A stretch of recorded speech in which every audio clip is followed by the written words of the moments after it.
Hello guys, how are you doing? So today we will discuss three topics of GST, that is evolution of GST, then types of GST, then GST tax slab.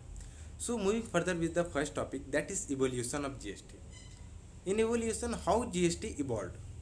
In year 2000, Atal Bihari Vajpayee introduced GST.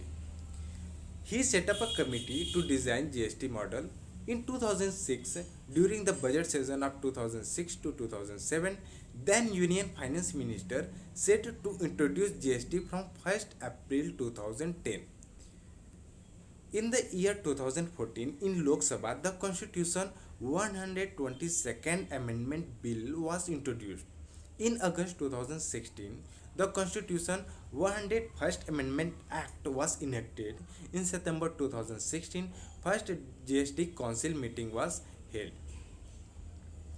In March 2017, like in 2016, it was held that GST first GST Council meeting was held, and that council recommends CGST, SGST, IGST, UTGST, and compensation session bill to be introduced, and that bill was being accepted. That recommendation of the council was accepted in April 2017. In May 2017, GST Council recommends all the rules. As you know that every act has their own rules to govern that act. So GST Council recommends all the rules in May 2017. In the 1st July 2017, GST was fully launched. What is the constitutional background of the GST? So we will see here that how what is the power to levy and collect direct or indirect tax, that the collection or leviation of the direct or indirect tax that emerges from the constitution, and that tax laws must be in conformity with the constitution. If that laws is not in conformity with the constitution, then that law is said to be ultra bias, means that law is ultra bias, and that would be held invalid or void. According to Article 265 of the Constitution of India, which prohibits arbitrary collection of tax by the states, arbitrary collection of tax by the state, it states that the no tax shall be levied or collected except by the authority of law. It means that if there is no authority of law to levy or collect tax, then the tax would not be collected. This article states this. By the Constitution 101st Amendment Act 2016, power to levy GST has been conferred by Article 246A. So now we will discuss the types of GST. We have discussed how the GST evolved. Now we will discuss the types of GST. Mainly there are two types of GST. How many types of GST there are? Mainly there are two types of GST: intra-state transaction, inter-state transaction. What do you mean by intra-state? Intra-state means if any transaction is happening in the same state, that transaction would be said to be intra-state. Here we are talking in the respect of goods or services. That means that the goods or services is being taking transaction in the same state, then that would be called as intra-state transaction. And in this case, CGST plus SGST would be applicable.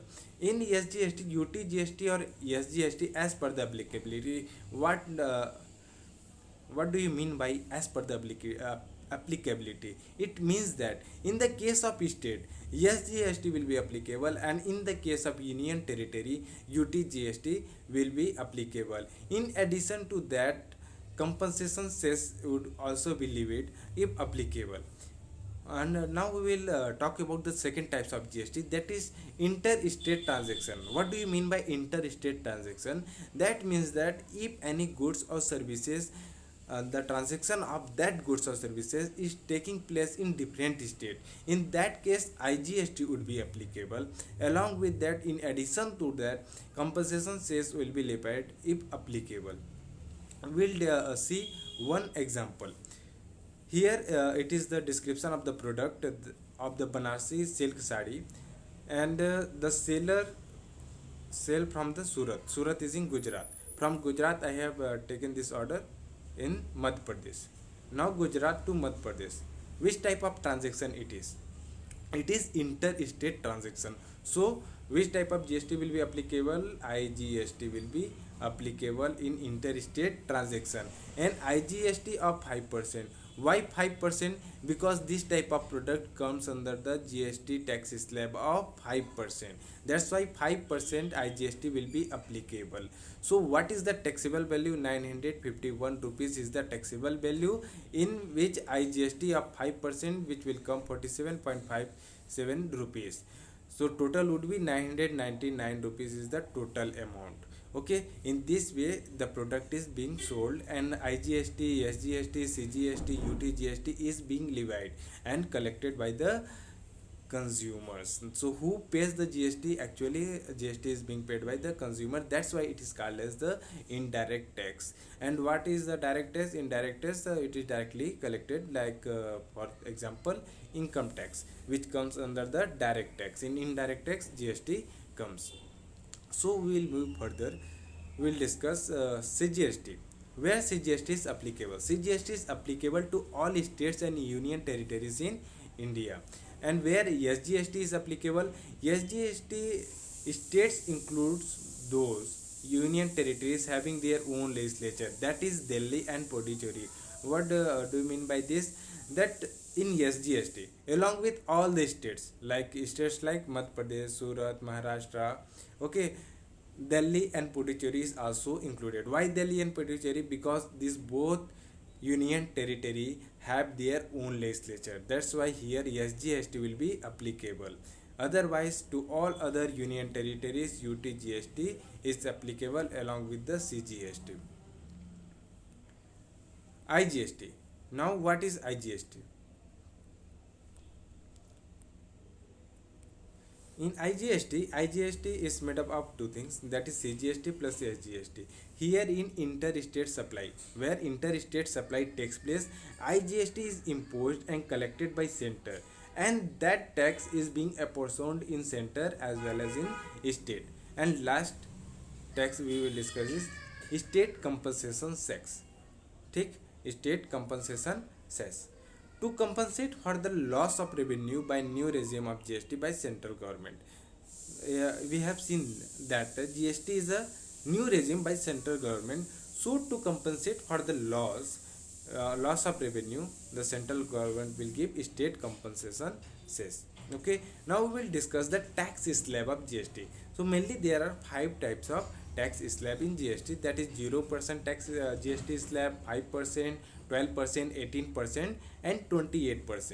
So now we will see that in which GST slab, okay, which goods or services will come.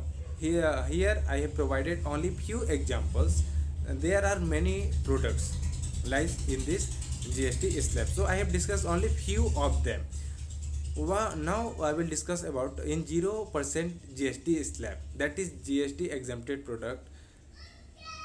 Which products comes?